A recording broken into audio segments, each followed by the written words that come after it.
কাৰ্যালয়ত যিসকলক দায়িত্ব দিয়া হৈছিল তেখেতসকলক কাৰ্যালয়লৈ আহিবৰ বাবে অনুৰোধ জনোৱা হ'ল।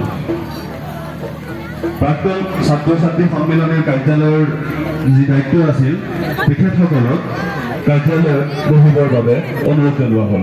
ধন্যবাদ।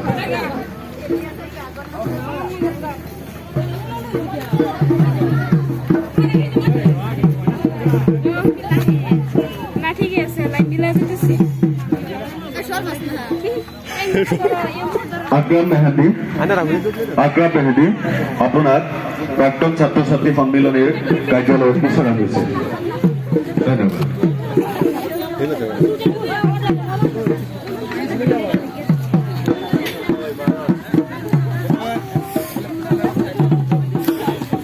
আকৰাম মেহাদী আপোনাক কাৰ্যালয়ত বিচৰা হৈছে। ধন্যবাদ।